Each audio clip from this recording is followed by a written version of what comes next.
Hi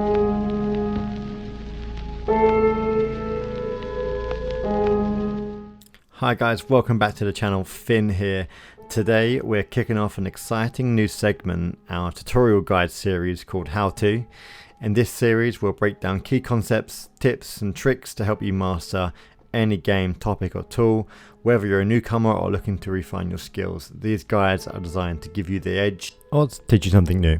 So let's get into it. We're diving into the basics of Phasmophobia. If you're new to the game or just need a refresher, this video will show you exactly how to use all the basic equipment to hunt down those pesky ghosts and help you survive the night. So with that said, let's grab some gear and get into it. First up, thermometer. So the thermometer is a piece of starting equipment used to read the temperature in the nearby environment and is the primary tool for detecting freezing temperatures. So quick tip, use the thermometer to quickly identify the ghost room, especially at the start of the investigation. It's one of the fastest ways to pinpoint where the ghost is hanging out, and you'll notice that by possibly seeing some of the frozen breath on the screen. But bear in mind, just because you can see breath on the screen doesn't mean it's below freezing.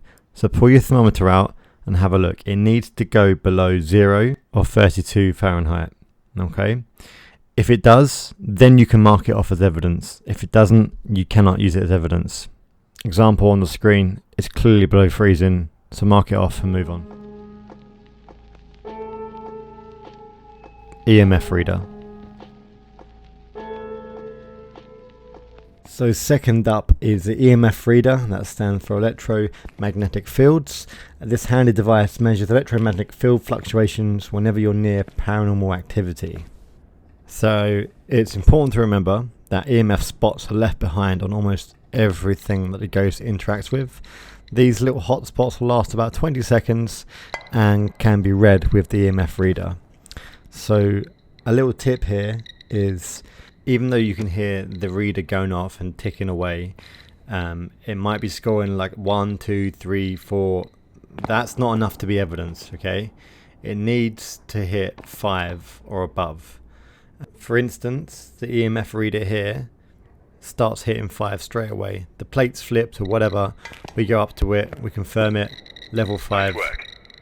We know for a fact that's evidence. We can tick it off and we can move on. The trusty flashlight.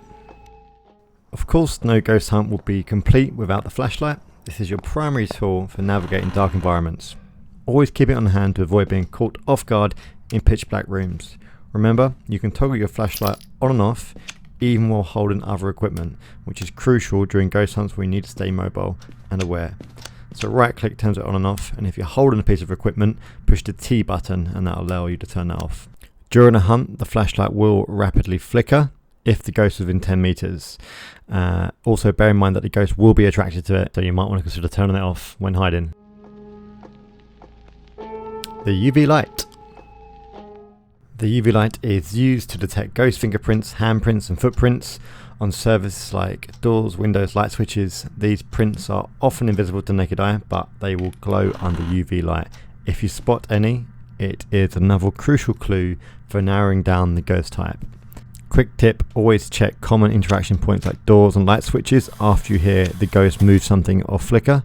You can also take a picture of it and that will score you some extra points. And once you've got that evidence, make sure you remember to tick it off.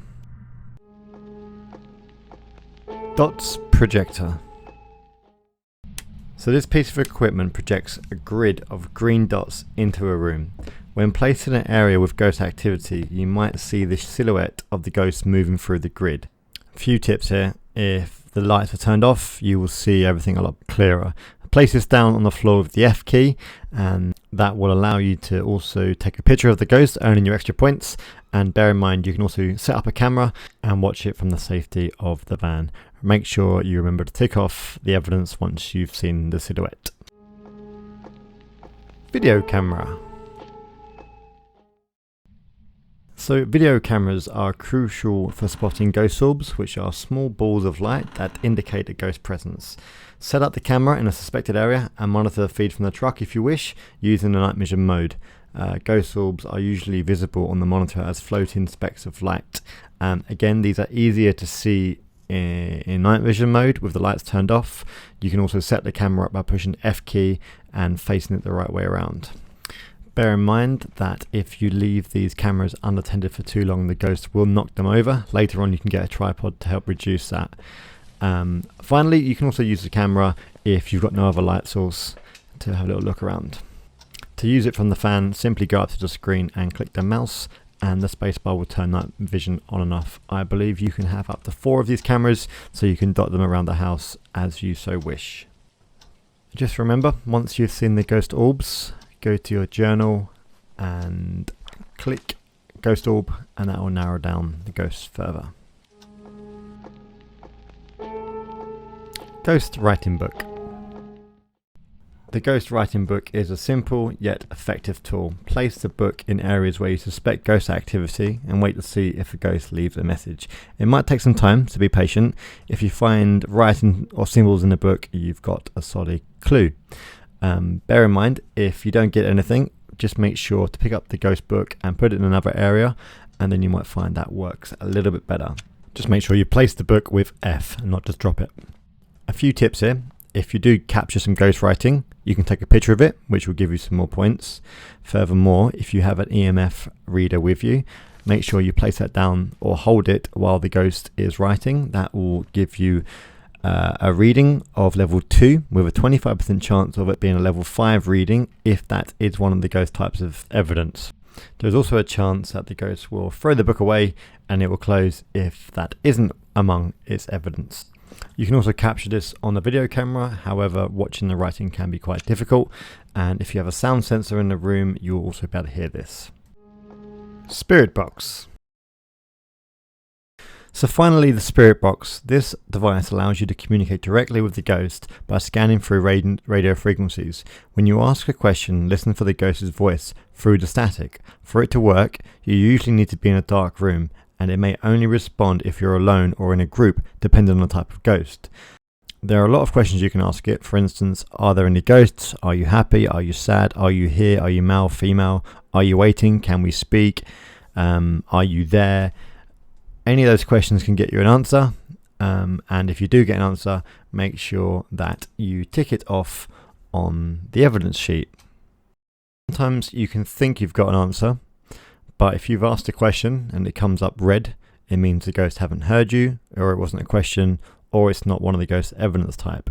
Things can happen in the game which makes you think the ghost is there. For example, you could ask it, are you there? Or give us a sign, and the door will move. You'll think you've got evidence, but in fact it was just a random event. So I'm going to show you 2 scenes, one in which there is no ghost and there is no evidence, and the next one will be with evidence and a ghost talking to us. Hello? Can you hear me? So notice when I ask it questions, Are you there? there's a red dot that pops up. That signifies that there's no Where ghost. Talk to me.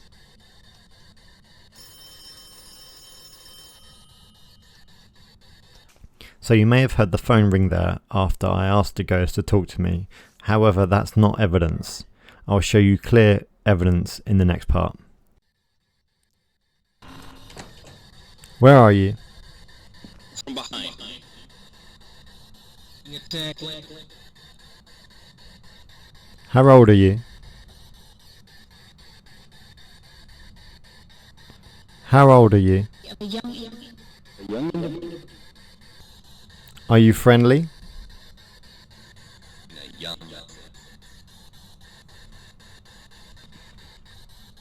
Is there a ghost here?